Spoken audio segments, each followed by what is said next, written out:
o tema de hoje, Aprendendo com Jó.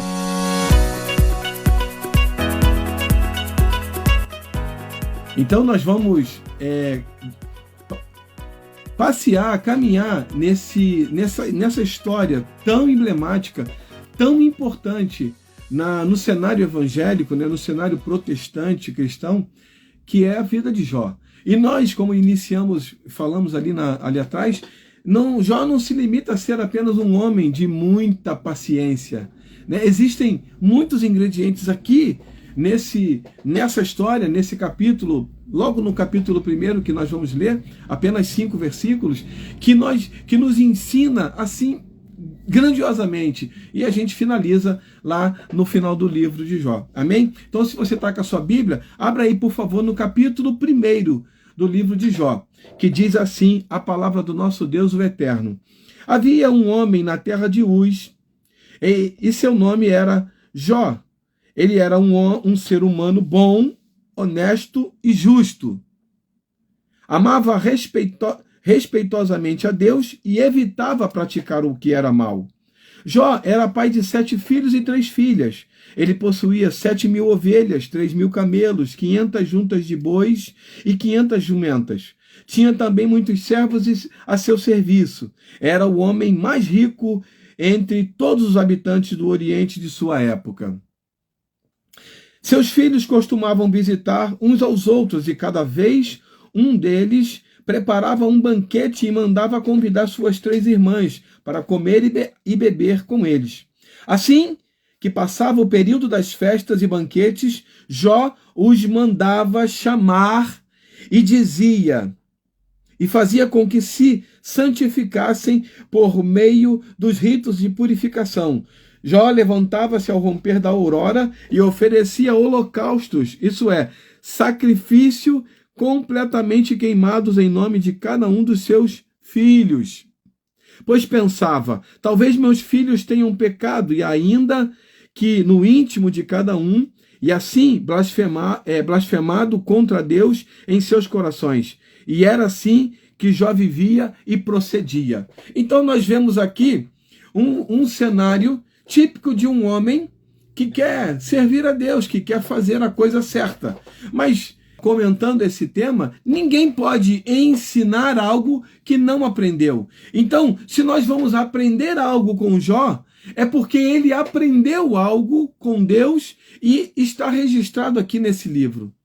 Nós entendemos que, logo aqui no início, Jó tinha um caráter irrepreensível. Era um homem íntegro, honesto, reto, que temia e respeitava a Deus e se desviava do mal, ou como está na nossa versão aqui, ele evitava a prática do mal. Jó também era um homem de uma família estruturada. Você percebe que ele tinha filhos, filhas, né? Aqui inicialmente não menciona sua esposa, mas ele tinha uma esposa e ele habitualmente, né, diante daquilo que os filhos faziam, ele sacrificava a Deus pensando, pode ser que meus filhos, um deles, em algum momento, tenha pecado contra Deus. Então, entenda bem, Jó, ele era um homem religioso. Ele era um homem que ele se preocupava com as coisas de Deus. Então, esse homem, considerado o mais rico do Oriente da sua época, né? Um homem assim que tinha muitas pessoas a seu serviço. Eu fico pensando como é que esse homem cuidava de 7.000 ovelhas, 3.000 camelos. Você sabe que o camelo é um animal de um porte grande. 3.000 camelos, 500 juntas de bois e 500 jumentas. Eu fico imaginando como esse homem cuidava de tantos animais. Era um gado assim extremamente grande já naquele tempo, né? Se fosse considerado hoje, seria ainda grande, mas naquele tempo. E ele tinha por causa desse número de animais, ele tinha um número também muito grande, que eu acredito, né, proporcional ao número de animais, ele tinha também pessoas a seu serviço. Então, esse homem, ele tinha homens, talvez mulheres, que trabalhavam nessa fazenda, vou dizer assim, para que esses animais fossem cuidados. E eu diria, bem cuidado. Então, Jó, ele era um homem financeiramente estabilizado. Ele não tinha preocupações com questões financeiras. Jó tinha uma vida financeira estabilizada. Ele sabia que tudo que ele precisava estava ao seu alcance, tudo que ele, vamos dizer assim, desejava estava ao seu alcance, ele poderia comprar, ele poderia adquirir, porque ele era um homem financeiramente estável, o homem mais rico do Oriente da sua época. Contudo, apesar disso tudo, Jó, nós vemos aqui, ele vive a pior tragédia da sua vida. E eu entendo aqui que ser um homem íntegro, reto, honesto, que temia Deus, se desviava do mal ou evitava a prática do mal, isso não evitou que Jó vivesse essa tragédia na sua vida. Nós vemos aqui nesse texto bíblico que Jó, ele teve esse momento dramático da sua vida, em que ele se depara com a pior, por sua época, poderia imaginar acontecer ou ser acometido. Então Jó vive esse cenário. Eu fico imaginando perder os bens materiais, perder sua casa, perder seu gado, suas ovelhas, perder sua casa, perder a questão financeira. Já era uma tragédia suficientemente capaz de destruir a vida de um homem. Mas a vida de Jó, ou o cenário de Jó, não se limita apenas à perda dos bens materiais. Ele perde também seus filhos.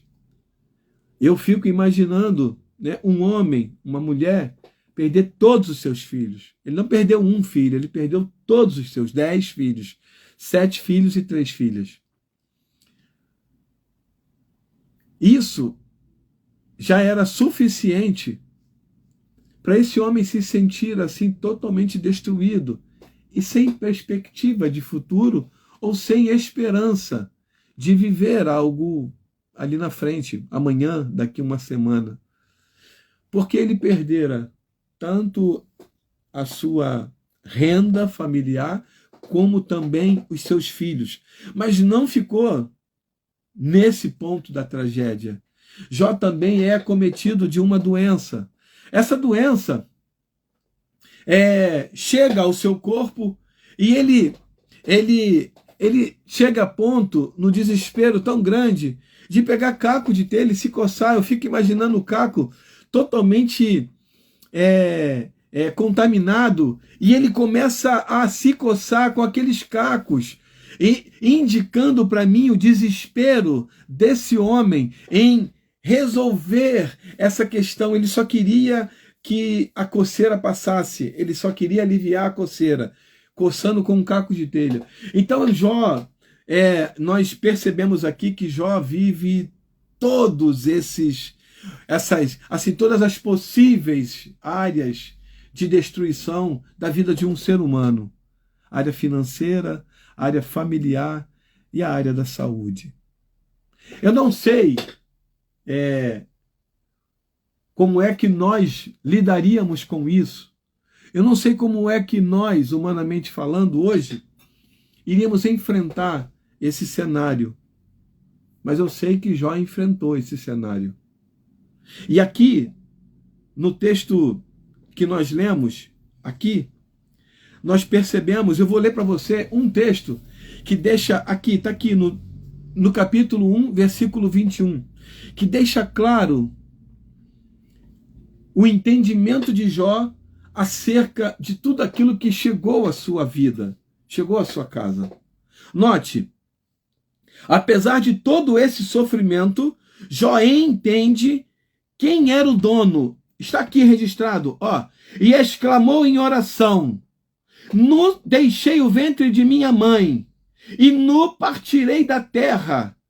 Yahvé deu, Yahvé o tomou. Louvado seja o nome do Senhor. Jó está dizendo aqui, e também aqui no versículo 2, no 1 e 2 do capítulo 42, Jó está dizendo quem era o verdadeiro dono. Quem é que comandava a sua vida? Quem é que estava no controle total? Jó poderia reclamar, Jó poderia culpar a Deus, poderia culpar sua esposa, poderia culpar seus amigos, Jó poderia fazer N coisas para justificar esse momento trágico da sua vida. Mas ele prefere reconhecer, ele prefere entender e aceitar quem de fato era o dono de tudo, de absolutamente tudo. Jó, nesse momento de dor física, de dor na alma, ele perdeu seus bens, ele perdeu seus filhos, ele estava acometido agora de uma doença. Jó estava de maneira clara vivendo o maior sofrimento da sua vida, mas ele reconhece e aceita quem é o verdadeiro dono de tudo, de absolutamente tudo, a começar por sua vida.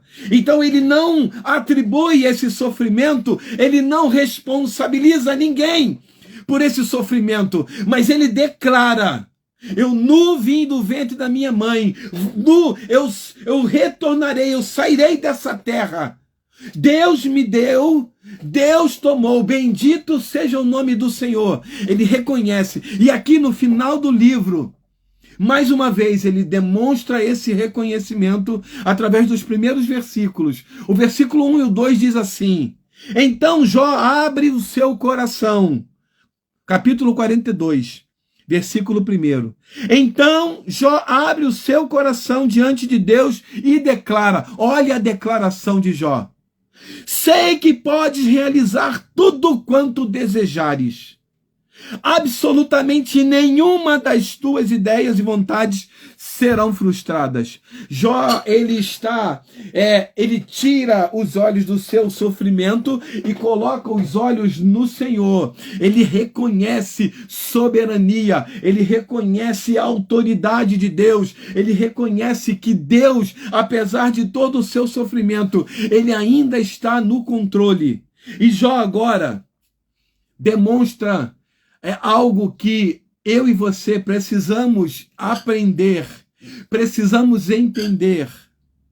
Jó agora vai declarar, no versículo 5, 42:5, ele diz assim: de fato, os meus ouvidos já tinham ouvido a teu respeito. Contudo, agora os meus olhos te contemplam. Eu comentei numa pregação que eu demorei para entender esse versículo, porque como é que é isso? Escuta e agora os olhos veem, como é que é isso? Porque Jó, lembra que eu iniciei dizendo que Jó era um homem religioso? E muitos de nós somos religiosos. Nós vamos para o culto, nós entregamos o nosso dízimo, e todo domingo nós estamos na igreja, mas nós não conseguimos entender, nós não conseguimos aceitar, nós não conseguimos colocar Deus no seu devido lugar na nossa vida. Temos Ele como Salvador, mas ainda não o temos como Senhor, como dono de todas as coisas na nossa vida. E aí, quando acontece algo, a pessoa religiosa, ela já vai falando: mas como que isso pode acontecer comigo? Logo comigo! Eu sou dizimista, eu não falto culto de domingo, todo domingo de ceia eu estou lá ceando com o Senhor. E por que que isso veio acontecer comigo? Nesse momento a pessoa está se considerando alguém acima do sofrimento, acima da média. Deus não pode permitir que ela sofra, porque ela está num nível assim acima. Então, quando uma pessoa religiosa, como Jó, tem uma experiência dessa, que Deus, que Jó teve com Deus, e eu não estou dizendo que nós temos que sofrer. Eu não estou dizendo que nós temos que viver somente em sofrimento, mas eu estou dizendo que essa experiência de Jó fez com que ele deixasse de conhecer Deus apenas por ouvir. Agora ele começa a conhecer Deus, de contemplar, de ver o agir dele na sua vida.